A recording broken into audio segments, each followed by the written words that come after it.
Honorable Foreign Minister of Iran, Excellency Dr. Mohammad Javad Zarif, Excellency Ambassador Ansari, very distinguished ambassadors, diplomats, experts, friends from the media, scholars and colleagues who have assembled here this afternoon. On behalf of all of us, I would like to extend a very warm welcome to Dr. Zarif today, who has come here. So we feel extremely privileged to have you here with us again. You were last here in February, I think 2014. That's when you'd come here. And you would address this audience at a time when Iran and you were personally occupied in the middle of crafting a solution to this very vexed issue. The nuclear agreement was still being negotiated. A lot of things were happening. And we're trying to reach an understanding that, having been accomplished, has perhaps today changed and redefined the destiny of not just this region, but of the larger neighborhood which we live in. So that is why your coming today, almost 3 years later, has a special significance to address a similar forum at the Observer Research Foundation. At that time, even around the world, there was some skepticism around the world, but listening to you, everyone here was impressed by your confidence, your determination, and your absolute conviction that the time for zero-sum games in the world was over, and that diplomacy would triumph, diplomacy would win, and diplomacy would win over contest and conflict. And that is the optimism which took everyone forward. And as we all watched the progress of the negotiations, even the skeptics, the die-hard skeptics, came to respect someone who could lead from the front and make it happen.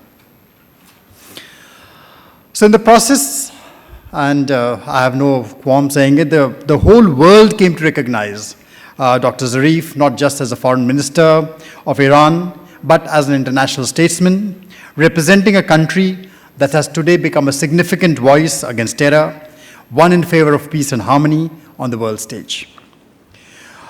So your diplomatic skills and finesse are just half of the story. What brought you to the negotiating table, what you brought to the negotiating table with you, was also your immense academic scholarship, the in-depth knowledge of many of the nuclear issues and the other multilateral issues, coupled with very long experience of dealing with the United Nations and other multilateral fora. Ladies and gentlemen, let me recall His Excellency's talk 2.5 years ago, where he had, at that rather uncertain time, spelled out the vision of Iran as a strong civilizational culture, a country which he said was poised to be the leader amongst nations, working not just against the Daesh, but against all forms of extremism and terror for a strong and stable Asia. And that was the message he'd given us at that time. And therefore, today we are fortunate to have him again with us to speak on extremism and terror, and speak on these issues not just as an international diplomat, but as the internationalist that he is, a scholar who has written and lectured extensively on disarmament, on human rights, international law, regional conflicts.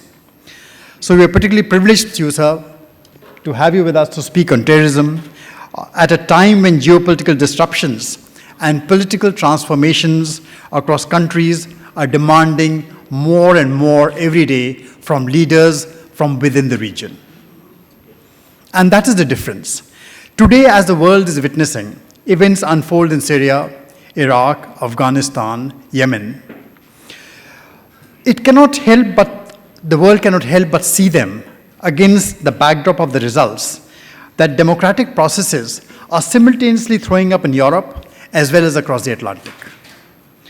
Processes that more and more make it clear that increasingly it is going to fall upon regional powers such as ours to engage with each other and find in ourselves the resources to invest for the long-term stability of the region. Sir, you have time and again expressed your innate belief in the strong civilizational underpinnings of our countries and seen in those the true font for the strong potential that this region has. You have a real unshakable belief, a trust in the strength of Iran and India ties. And on this last time, you had said very clearly that we have deep historical relations, deep historical ties, with a lot of economic potential of cooperation, a lot at stake for a secure environment, prosperity in the region, and for a corridor connecting India to Europe, a corridor which also connects Central Asian countries and Afghanistan to the high seas and provides for prosperity, unquote. Those are the words you said here. Now, embedded in these words was the idea for an interconnected, integrated region, and an endorsement of the crucial and dynamic interplay between connectivity, prosperity, and security that needed to be not just appreciated, but also resolutely put in place brick by brick. For as you said, security is a globalized common. You cannot own it, you need to share it. You cannot have security alliances, you need to have security networking. And security indeed cannot be a zero-sum game because it is a common good, and countries such as ours have to become partners in the provisioning of that global good by becoming the enablers for an integrated and interconnected region from Europe to India and from Central Asia to the Indian Ocean. Unfortunately, if any commodity has been in short supply in this area, it is precisely this, security. The rise of quasi-states as instruments of terror, such as the Daesh, the continued support of terror by some states, and the globalized occurrence of radicalism, both online and offline, have become everyday news. We have seen two concurrent wars take place simultaneously. One is the war by terror, and the other is the war on terror. Both feeding on and feeding off each other. It's a strange coincidence. And both feeding on and feeding off each other to become the two enduring realities that have taken center stage of the world in the past few years. The interconnection and economic prosperity that many of us are keen to see materialize is held hostage by those who see terrorism as a principal form of state power, by those who see terror as a natural consequence of ideological expressions, and by those who see terror as both a political and economic choice for themselves, for their people and the communities. Now, the experts have often argued over the best course to counter terror. Well, do we need to remove the underlying causes, the motivations and grievances, or do we need to remove the capability and capacity to do harm? What should command our priority? There is really no need for a trade-off between the two, nor is there any need to compromise with the urgent need to cooperate, to construct integrative solutions to counter terror and its proponents. We need to do both, remove the capabilities and capacity to cause harm, and we must continue to do that by incapacitating the real as well as the digital tools that are deployed by those who want to kill and terrorize. But at the same time, we must continuously build pressure to ensure cogent responses to the underlying grievances and the factors that give rise to it in the first place. The Heart of Asia conference that has brought you here, that is a great forum, but we all know that the heart of Asia will truly beat only when security, counter-terrorism, and peace are taken up as the conditions precedent for trade and economics. Otherwise, a lack of progress on this front will continue to dampen the potential of many such multilateral initiatives. So, sir, this distinguished gathering is waiting to hear your thoughts on these issues, as also on how can our two countries partner. We have a history of supporting each other in our neighborhoods. How can we deepen that support for each other? And how can we work together in the physical as well as the digital space so that online radicalism can be curbed and countered? How do we work together to ensure call that the international community invest more deeply on these fronts and move beyond mere lip service to create a framework where this challenge is managed with the urgency that it merits. There are few better minds in the world who could illuminate the path ahead on these very, very vexed questions. So we're delighted that you will talk to us. So without further ado, sir, I'll ask you to come and take the floor.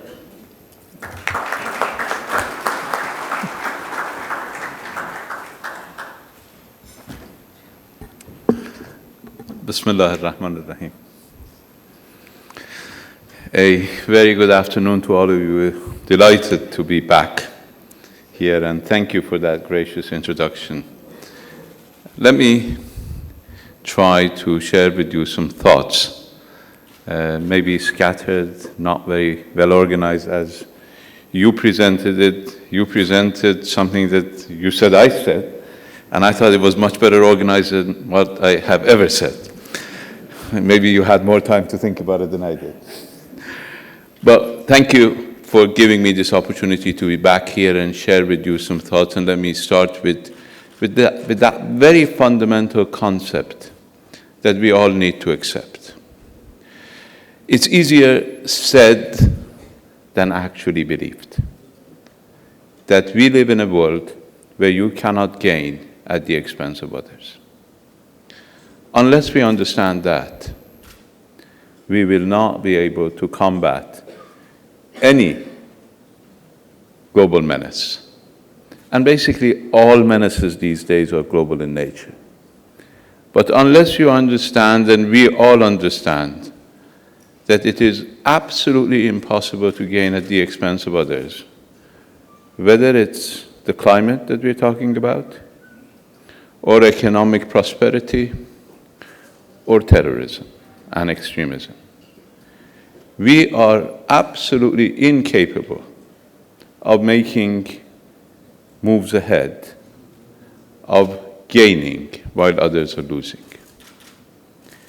We all need to realize that there is no gain, even short term, from terrorism. These may be truisms for many, but it's actually exactly what is being practiced. People are trying to make short-term gains, hoping that at the end of the day, and I'm quoting an unnamed source, a source not to be named, that terrorists, extremists, and Syrian forces will kill each other off in the battlefields of Syria. That is to believe that you can, in fact, use terrorists in order to counterbalance a regional force that you do not like. That mentality, the zero-sum mentality that has been so prevalent in our days, has prevented us from moving forward to deal with these issues. I want to use this opportunity to see if we can, in fact, look at these problems not as only practitioners, but as observers, to see what has gone wrong. It's easy to blame others. For us in the developing world, it's easy to blame the West. For many, it's easy to blame societies that are not ruled by democratic governments. For many, it's easy to blame a different ideology, a different religion, or a different belief system. But if we start looking at the problem from a comprehensive approach, then we see there is a lot of blame to go around. And let us see if we can, in fact, look at it seriously. And it's easier to start with others, so I start with others. We are faced with a menace in our region, in the Middle East, which is caused, not fully, but partially, by the fact that people in certain areas of the Middle East feel helpless, powerless, intimidated, humiliated by outsiders.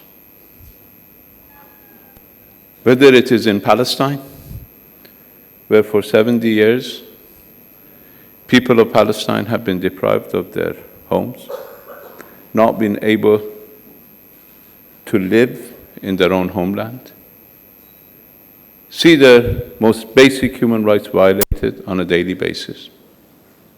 Or whether in areas where occupation by outside forces have brought more extremism and more terrorism to the region. Just look at the examples of Afghanistan and Iraq.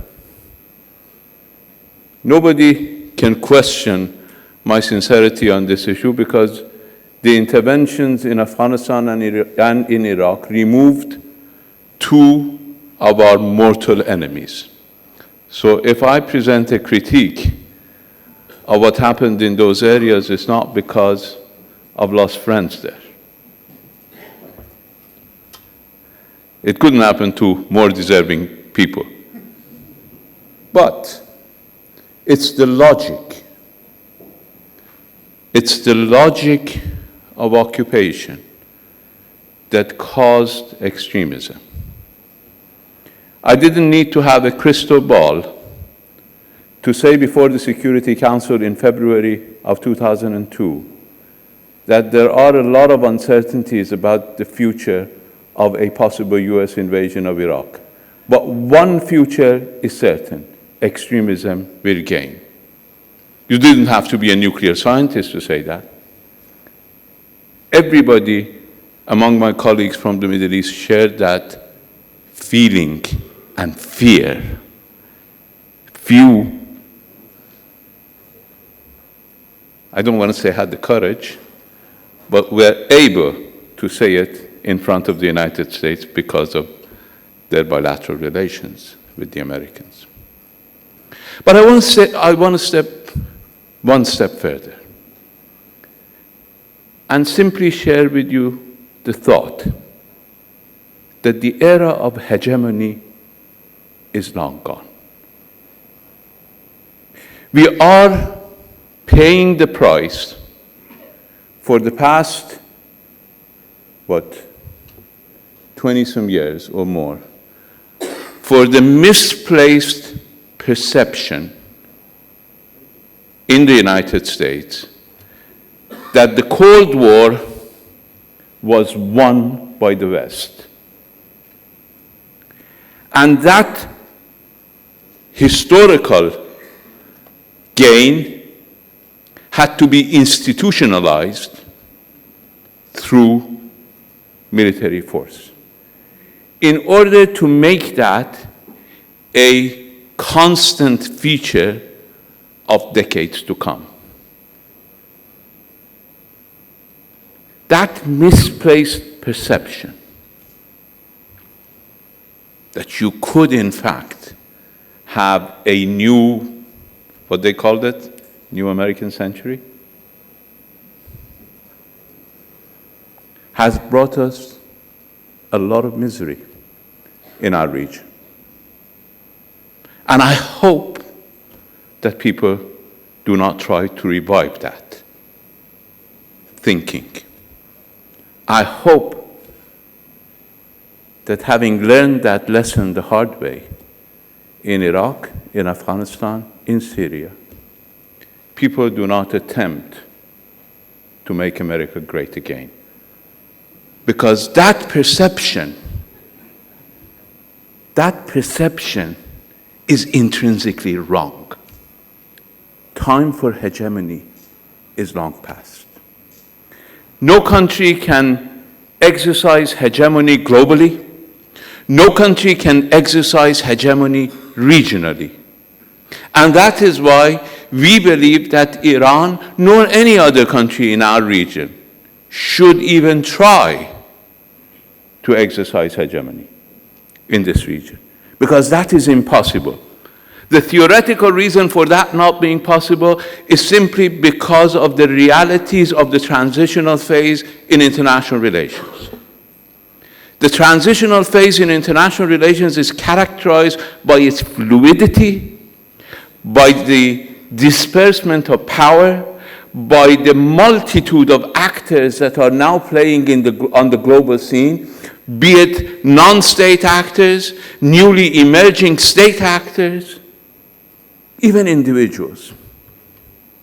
Look at what happened in Tunisia. One single individual started the entire process of what is called the Arab Spring, or by others, Islamic awakening. It's the era of the power of the individual, the era of the loss of monopoly of state.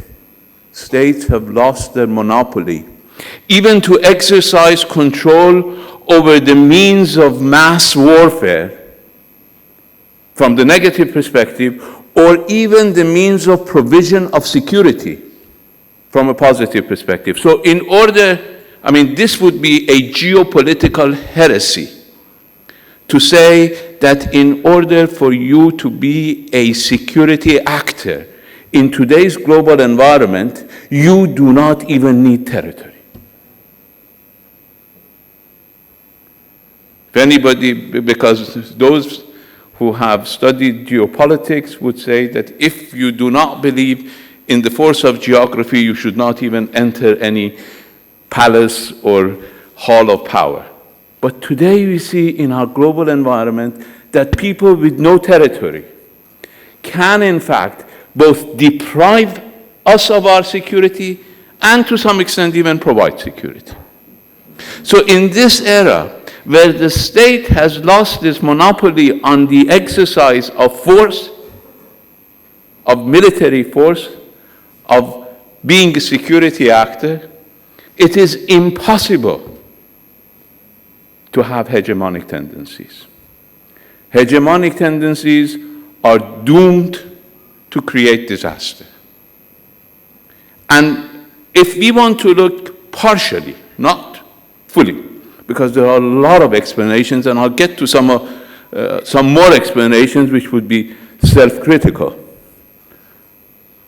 But if you want to look at one of the most important factors contributing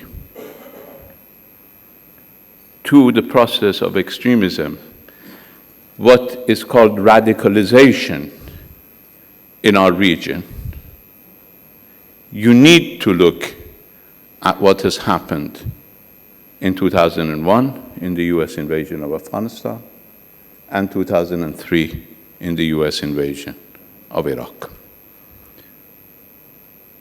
Has created the dynamics for forces that use these feelings of alienation and deprivation and humiliation among the masses in order to motivate a young kid to wear a suicide belt and go blow himself up in order to kill a few innocent human beings. That's a very deep-rooted feeling. Not trying to be apologetic, not even trying to justify. Certainly not. As a victim of terrorism, I will never justify any act of terror. But we need to understand, what is this feeling that gives such a sense of helplessness and hopelessness that motivates a person to do this? So certainly, what has come from outside has played a role. But we shouldn't stop there. As I said, it's always easy to blame others. But we should not neglect it. If we want to have a comprehensive global approach, we cannot neglect the forces from outside. But we need to look internally. There is, I'm very sorry to say, a failure of the nation-state system in our region to address the fundamental needs of the people of our region. That failure is deep-rooted, and that failure has caused a lot of anger. Now, here in India, you have the largest democracy in the world. People, at the end of the day, can vent their frustration at the ballot box. Thankfully, in Iran, we have the same possibility. We can differ with each other on the procedures, rules governing elections. But the fact is, anybody who has a cause or a grievance can hope, expect that in 2 years' time, in 4 years' time, he can go to the ballot box and express that grievance, even through negative votes. Because some of the votes that people exercise are not positive votes, they're negative votes. They're just saying, I don't like this. It happens even in the United States. Doesn't have to be in the developing world. If you want to analyze things that are happening, many votes in Western countries are negative votes. But that's a possibility for people to express themselves, to vent out their frustrations. In many societies in our region, that possibility is basically non-existent. No opportunity for people to express their views.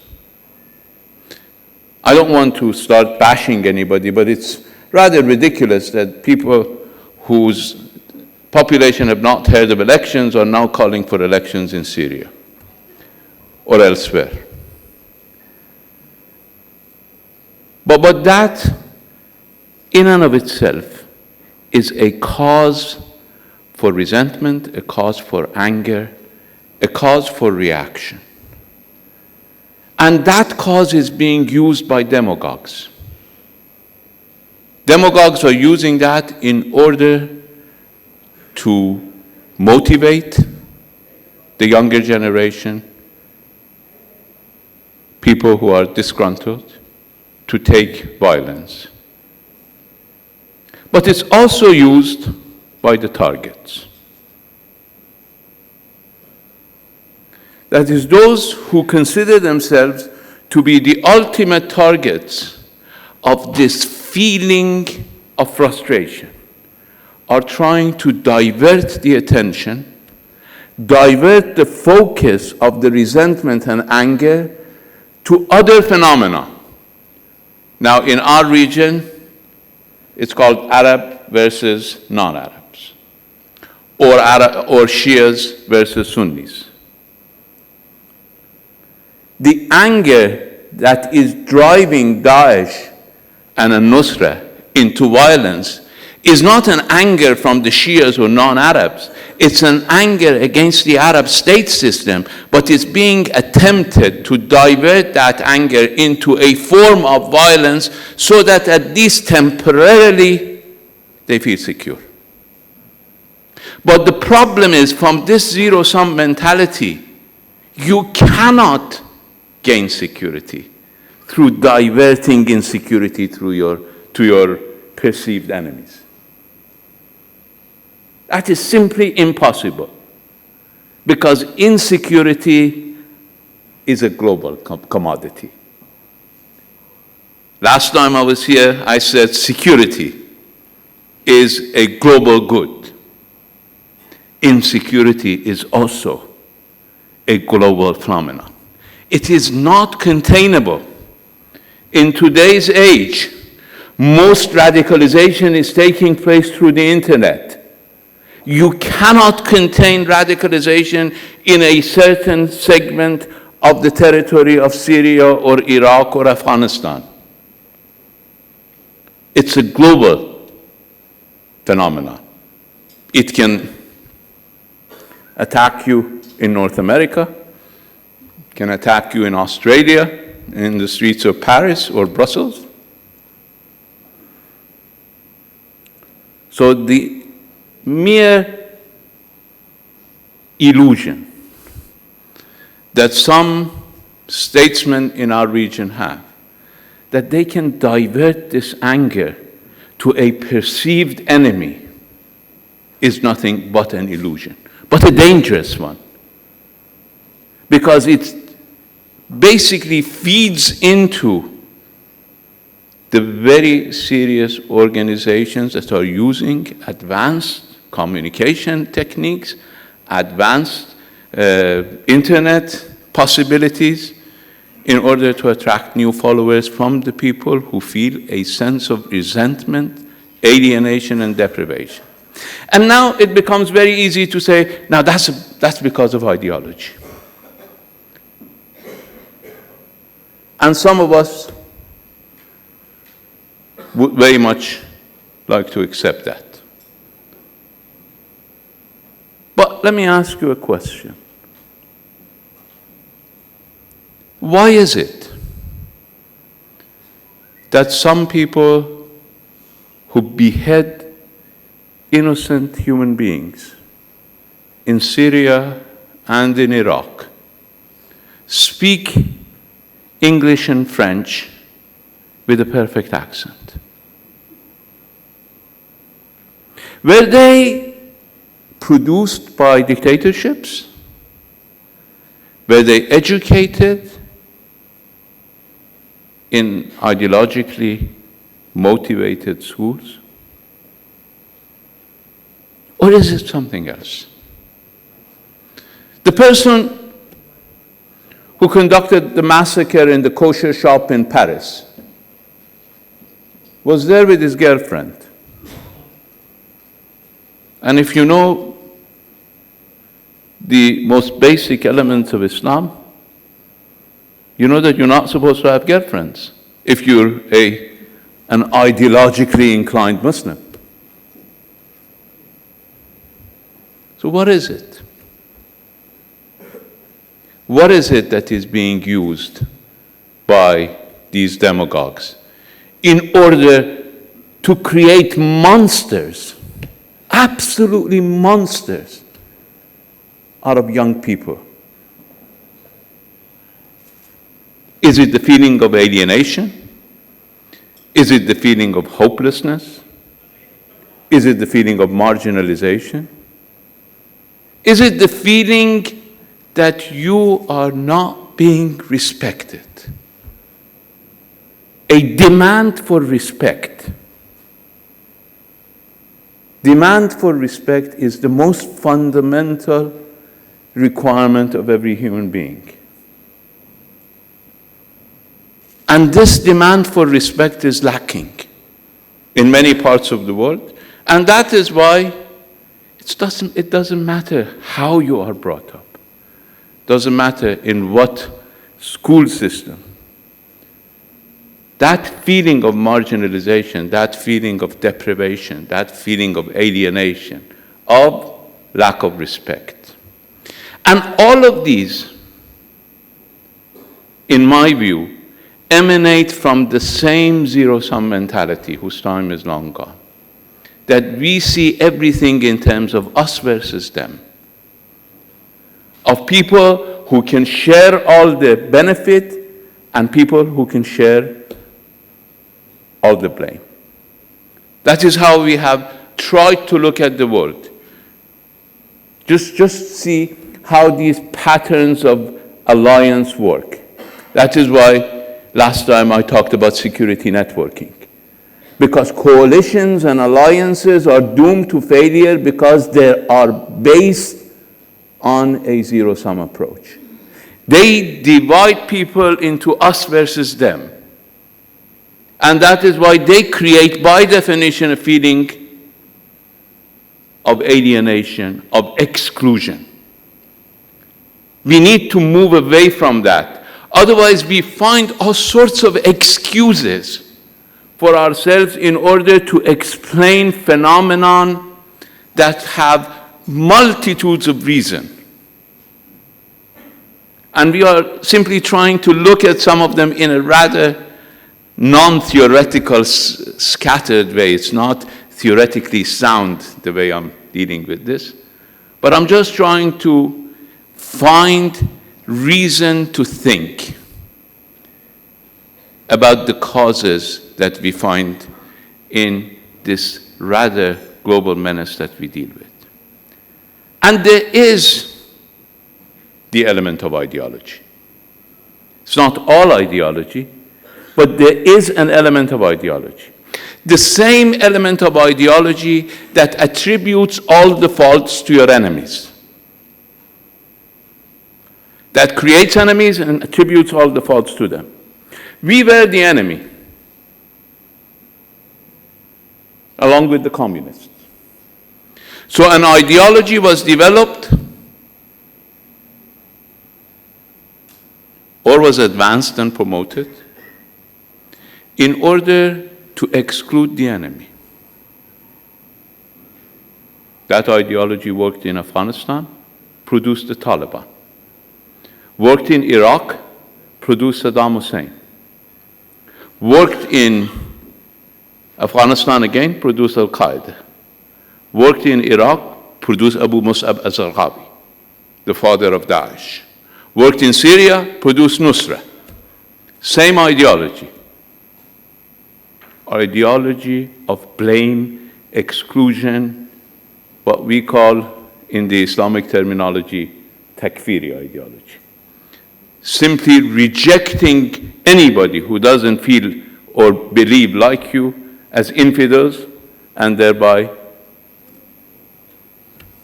anything can be justified against them. Again, the same ideology of attributing every blame to the other side. Trying to accept anything that comes from friendly side and then rejecting anything that comes from the other side. We see that ideology promoted through a lot of money, with a lot of money. Go to any mosque, unfortunately, you see some of the financing, where it's coming from. And the financing is not for the sake of God. The financing is politically motivated. It's geared towards advancing a particular misreading of Islam that, in our view, is antithetical to the entire message of the Islamic faith. And it's important to continue to say that, because now some people are saying that these attributes are actually part of the Islamic faith. They forget that for 40 years, they actually tolerated, even promoted this ideology. People, I find it very interesting that in the United States, some of these new people who are being talked about are saying that this is an attribute of Islam. No, this is an attribute of a perverted version that you promoted. It was because this was the ideology of your allies. And since the world was broken into friend and foe, based on exclusion and zero-sum approach, anything that came from your allies was tolerable. Anything that came from the other side was to be rejected. So there is a mixture of elements, both internal as well as external, that contribute to this menace that the entire international community finds itself in. And if we want to rid ourselves of the menace, we need to accept the premise, again, going back to what I started with, that in this world, we either win together or lose together. We cannot win when others are losing. We cannot be secure when others are insecure. I think I mentioned this example last time I was here. You would laugh at anybody who would come and tell you that I'm going to erect a wall around my country so that I'll have a safe environment. I'm going to protect my own environment. Everybody would say, you're a fool. Environment is global. We will either have global warming, all of us together. Now people are questioning global warming. But we will either have global warming, all of us together, or we can combat global warming, again, all of us together. We should not consider this a bargaining game. The same is true with security and with insecurity. What the first outcome of exclusion is to create feelings, sensitivities, frustrations that present themselves in what we see today as extremism and terrorism. Particularly when we glorify military might. Once you start saying that international law is only a tool in our toolbox, once you start saying that might is what counts, once you start saying that global ethics doesn't mean much, once you start glorifying human losses on television screens, calling it military victory, and when civilians die, conveniently calling it collateral damage,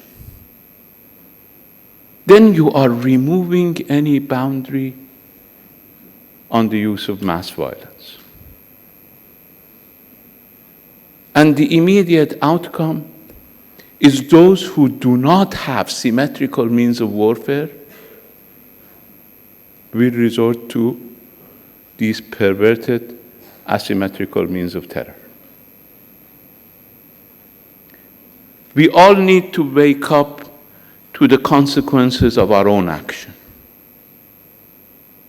All of us. As I said, there is a lot of blame to go around. No single society, no single group has a monopoly over blame. And as soon as we start monopolizing either vice or virtue, then we move into very dangerous territory. I think the first needed, required starting point for all of us to be able to move in that direction is to recognize that we all need to do a lot of soul searching to see why, how this came about. And when we have this cognitive realization, because I believe much of the problem is cognitive. Once we make this cognitive move, then I think finding a solution is not that difficult. Happened with our nuclear case. Once we made the cognitive move forward that you cannot simply win at the expense of the other side. That was the first most important step for resolving the nuclear issue.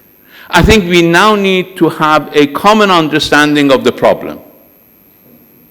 As soon as we have a common understanding of the problem, as soon as we realize that nobody will gain from terrorism, nothing is to be gained from terrorism.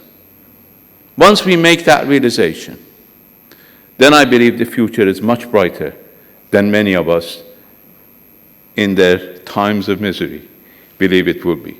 And I think that future is ahead of us because choices are limited. We do not have many choices, and I usually say this, we diplomats always make the right choice after we have exhausted all the wrong choices, and I believe we have. Thank you very much.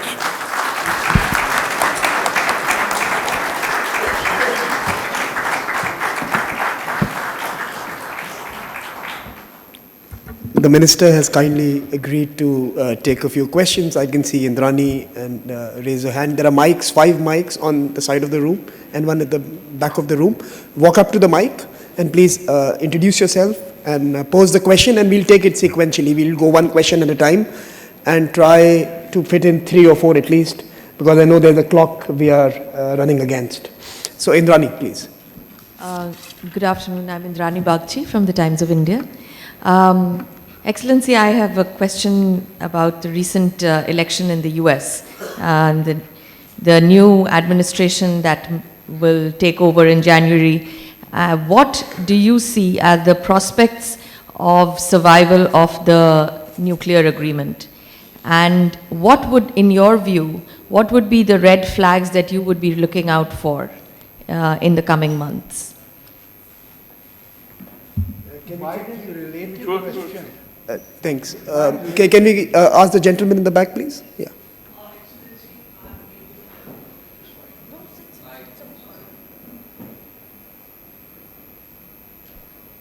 Till then, General Chopra, do you want to ask? Yeah. Please. Excellency, my intervention has been triggered by your remark. It is easy to blame others and gain at their expense. Following Indrani Bagchi, by the way, I'm General Chopra. I'm a platinum veteran of 4 wars, fortunately none in West Asia. During the build-up to the election in the US, there has been much talk of Iran being the biggest threat to peace in West Asia, 1. And number 2, there has been talk of rolling up the Iraq nuclear plan. I want your comments regarding these blandishments. Are they rhetoric? Are they meaningful? My own view is this is music to the ears of the terrorists, and it'll get you closer to the nuclear bomb. Thank you, Chairman. General. Yes. Excellency, I'm Major Chakravarti. My question is regarding Syria. You have found that of late the United States is keeping its hands off Syria, and Russia as well as Assad have been carrying out their offensives in a big way. Do you feel that the ISIS, as also the other elements who are opposing Assad, will now see an end? And next, I look at the present administration becoming much more friendly to Russia. So do you see that the Syrian problem will see an end?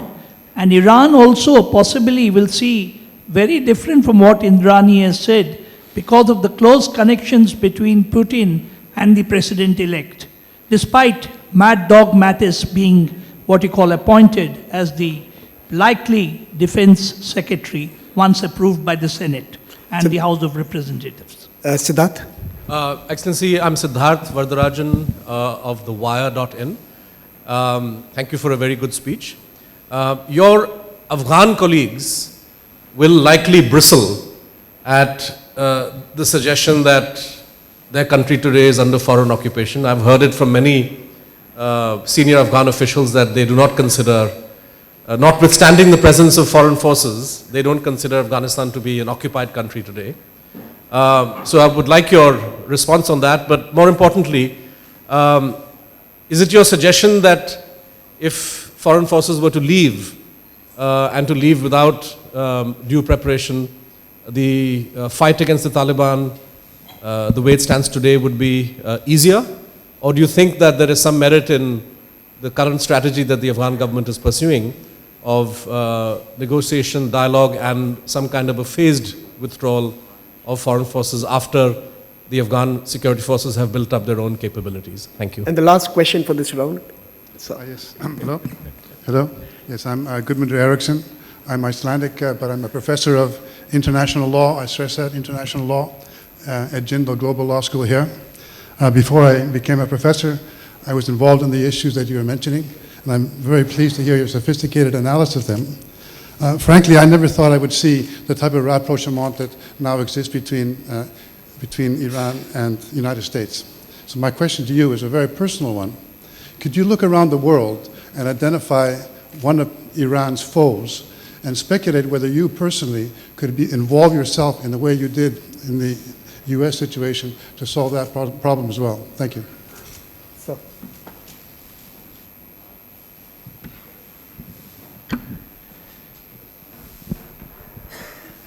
Well,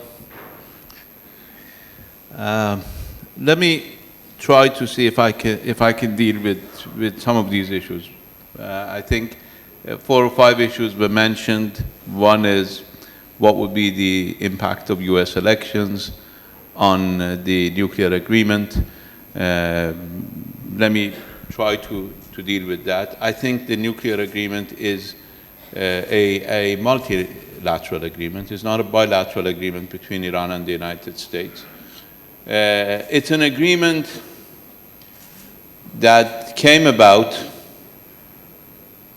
after everything else failed. As I said, I really believed in the mantra that we diplomats make the right decision after having exhausted all the wrong decisions. Why did the nuclear agreement come about? Was it and all of a sudden people became different species, or because they found out that sanctions didn't work simply? That sanctions were not able to, sanctions did a lot of harm to Iran. I will never argue with the fact that economically sanctions had a huge impact. We went from a positive 7% growth to a negative 7% growth. But what did the United States gain from that? That's the question that needs to be asked. They gained a net total of 19,800 centrifuges. Because when they imposed sanctions on Iran, we only had 200. And they were hoping to bring that to 0. When we started the negotiations with the Americans, we had 20,000 centrifuges. So the net gain for the United States from these sanctions were 19,800 centrifuges. So they have a choice, actually. Go back to that failed policy, or see the benefits of an agreement that, in our view, is in the interest of everybody, because it seeks to address a common problem in a common way, in a joint way, rather than everybody doing it unilaterally. It's always possible to do it unilaterally, but the results will not be better than before.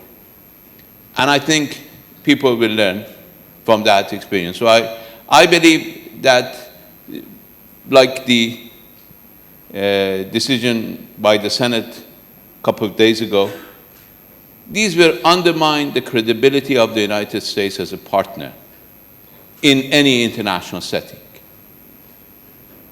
That this feeling of exceptionalism in the US pushes them to be actually exceptional. Everybody else will go their own way. Because, as I said, the era of hegemony is over. And I think people will learn that after a few days or weeks or maybe a month in office. So I do not believe that the nuclear agreement is in jeopardy. Of course, in Iran, we have options for every alternative. And those options are clearly stated in JCPOA, actually. We've said that if they go back to sanctions, then we do not consider ourselves bound by this or other agreements. So our options are wide open. We prefer this mutually accepted way of dealing with this issue. Requires sacrifice on all sides. no agreement is sustainable if one side gains everything. Agreement is about give and take. That's the nature of an agreement. Well, some people are not used to giving. They're used to a different type of approach. Anything that would border on compromise would be unacceptable for them. But I think they'll realize that this is the best way, that of course there have been some concessions by the United States, concessions by Europe, and concessions by Iran. Obvious. I mean, otherwise you wouldn't have had an agreement. If everybody wanted to stick to their guns, then that would have been the way that things worked for 7, 8 years before. So in a couple of sentences, I believe there will be attempts, there will be, like the resolution that was adopted, legislation that was adopted to extend the sanctions, but I do not think they have the capability of undermining the agreement. Because it's not the first time the United States has tried to impose unilateral sanctions on Iran. Last time it had the opportunity of creating an international consensus. I do not believe that through intransigence they can create an international consensus. That doesn't work anymore. On Syria, I believe the time is long gone for any power to resolve the Syrian question, to resolve any global problem. I mean, we've seen the United States and Russia try together to resolve the Syrian issue. Simply cannot take place. It requires everybody to chip in. It requires participation by all, and most importantly by the people of Syria. So we need, in our view, to move away from focusing on a problem, on definition of the problem in a way that is not amenable to a solution. Let me explain what I'm saying. If the problem is about the future of one individual, it can only be 100% gain for one and 100% loss for the other, because we cannot cut that individual in half.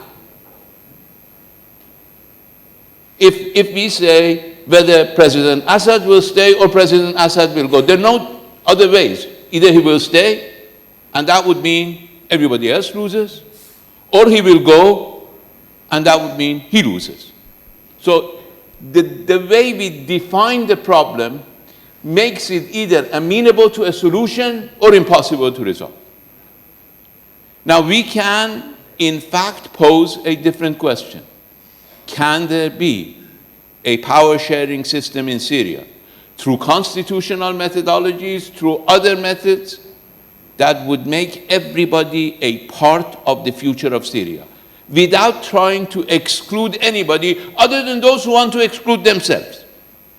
Anybody, I mean, it's free will. Anybody who wants to exclude themselves through terror, through violence, through extremism, fine, they can exclude themselves. But anybody who wants to find peace in Syria must have a scenario that they can participate in. And once we have that, then certainly the role of Russia, the role of the United States, better understanding between the president-elect and the Russian president, better understanding in the region would certainly help. But they cannot produce miracles. The United States and Russia, without a feasible scenario out of this stalemate in Syria, will not be able to produce miracles. So I believe Syria is resolvable, is not a stalemate, provided that we pose a different question. For 5 years, the question has been posed, has been whether he will stay or go. That's a zero-sum question. By definition, that question cannot be resolved amicably.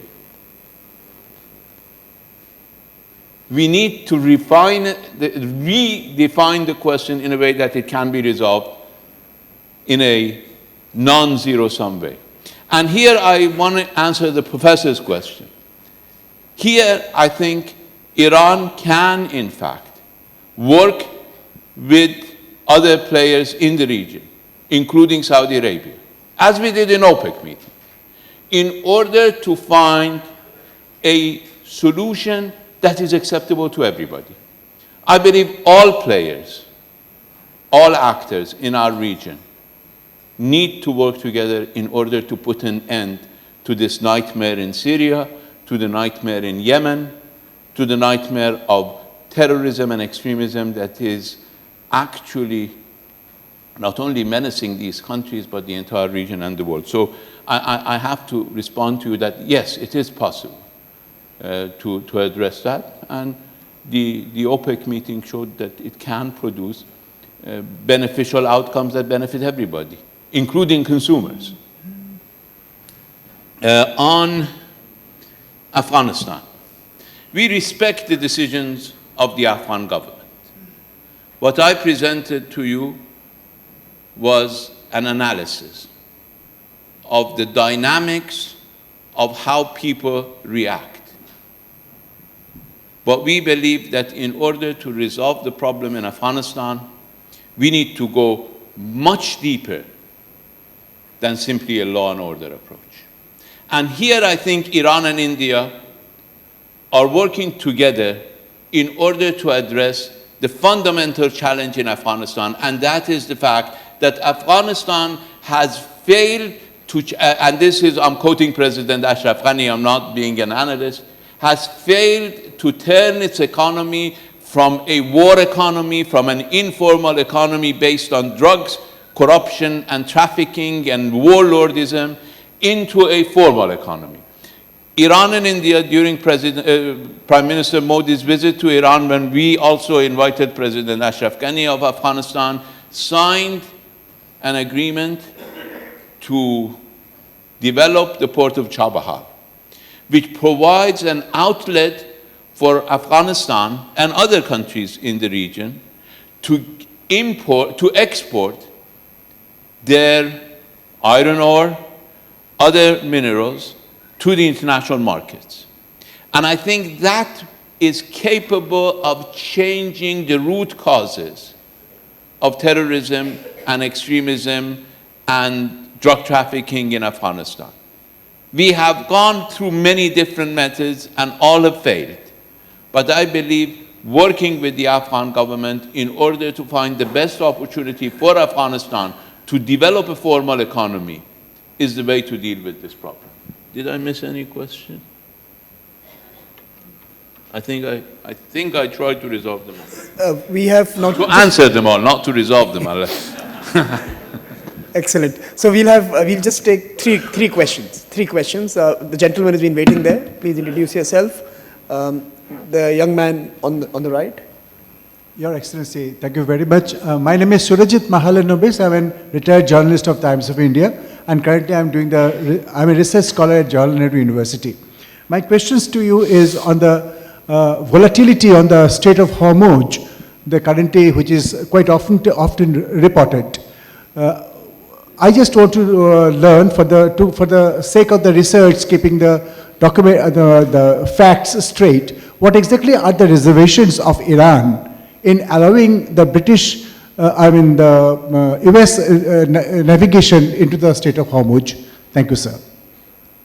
Please. Hi, this is Brij, and I represent Youth Forum on Foreign Policy and BW Business World magazine. Sir, my question... Yes, sir. On the right. Hello, sir. My question to you is, you did talk about how hegemony is being used to proliferate hate among the Western minds. And my question is on a larger context.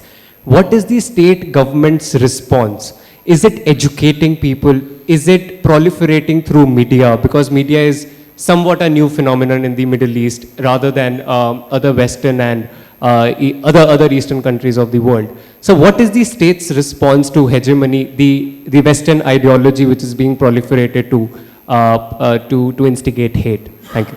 Last question. Yeah, Ekajan, thank you for your views on radicalization to terrorism and extremism, especially when it is coming from an Islamic country. I was wondering whether Iran, which has excellent relations with India and Pakistan, can mediate on Kashmir issue. Thank you. You know, there's an old saying in India that every sixth conversation will have Pakistan included in it. And luckily it was only the 9th question this time, so we are lucky. So. On the Strait of Hormuz, you see, Persian Gulf is our lifeline. Other than the port of Chabahar, which is being developed, our entire international trade is basically done through the Persian Gulf. So when we talk about the need for stability and security in the Persian Gulf, the need for freedom of navigation in the Persian Gulf and through the Strait of Hormuz, we're not simply making a slogan. This is our basic national requirement.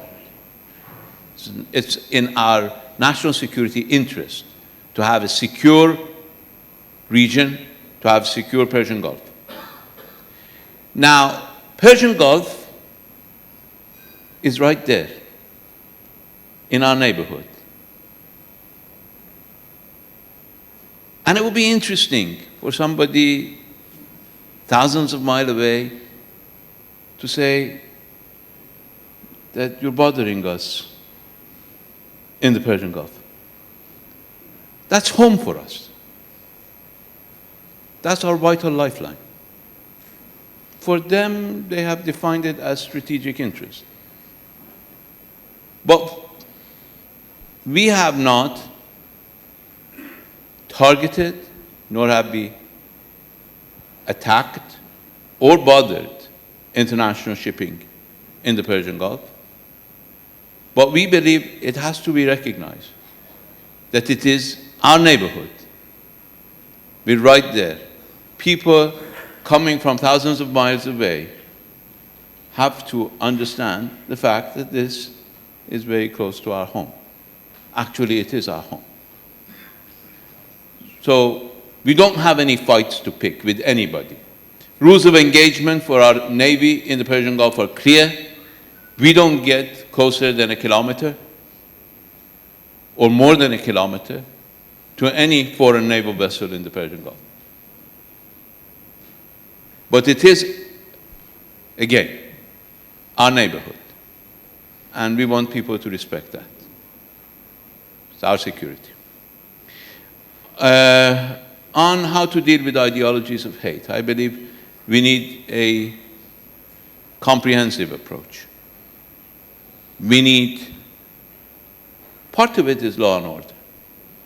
We cannot neglect the law and order part. But we need more than anything education. You cannot deal with these ideologies by simply alienating them further. You need to educate people about the real, true nature of Islam. And believe me, ideologies of hate, if you look at Europe, ideologies of hate are not particular to one religion. Ideologies of hate in Europe, unfortunately, are a common feature of many societies, even societies which claim not to have any religion.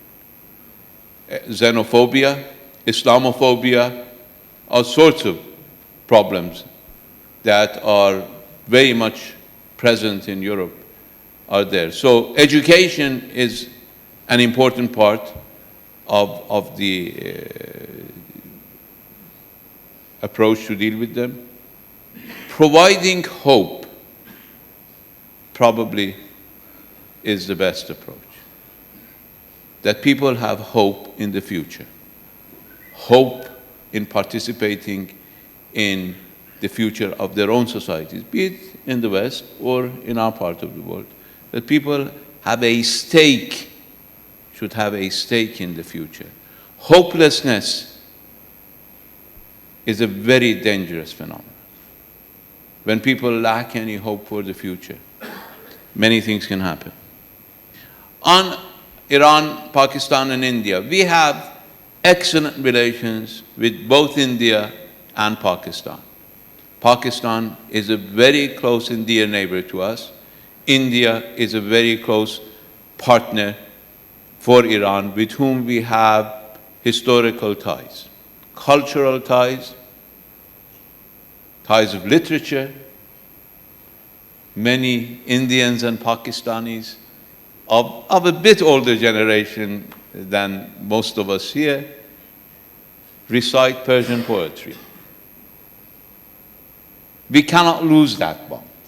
That bond is too important for us to lose, both with India and with Pakistan. We hope for the best for both countries. And if Iran can be of any help to any of them, we stand ready. We're not volunteering, but we stand ready. If anything is asked of us, we'll be there, because these two neighbors are extremely important to us. We share common ideals. We share common vision for the future of international system.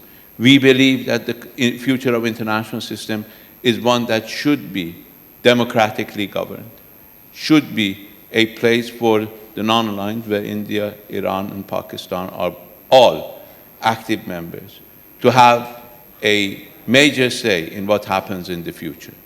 So we all hope that we move forward to a better relations between our two very dear friends in India and Pakistan. Thank you very much, Mr. Minister. It's now my honor and privilege to propose a vote of thanks. While it would be impossible to try and capture your masterful oration and then your responses to all the questions posed to you, 4 ideas, I think, are really important in the times we live. The first, of course, was when you defined this particular moment as an era of the individual, an era when state has lost monopoly over execution of power, and consequently an era where the individual is a security actor. And therefore, we need to rethink on how we engage with individuals, how we engage as individuals. Following from that, of course, you did emphasize on the issue of radicalization and forced us to think on how to grapple with a force that has the disturbing ability to motivate a young kid to wear a suicide vest. We cannot neglect foreign forces, and we cannot neglect the sense of humiliation that might drive this action. Following from that, of course, sir, you emphasized on the failure of the nation state in the region we reside in, failure of democratic choice to people to express their political will in many places. That leads to some of the challenges we face today. You have today coined a new phrase that many of us will ponder over, global insecurity as a public bad. And therefore, if global insecurity is a public bad, is the format of alliances a solution? You have questioned, or rather you have mentioned, that alliances have a counterproductive impact, where they create the divisions even as they try to remove problems and the conflicts and contests. And therefore, sir, the challenge that many of us are today going to have to respond to is to remove the us versus them, and how do we create a collective us so that we can have a security network that you had mentioned 1.5 years ago, and we can respond to the global insecurity as a public bad together. It was a masterful oration. Thank you for joining us this afternoon. You have bestowed a great honor on ORF, and I would like to request all my friends in the audience to join me in applauding the masterful oration and the minister.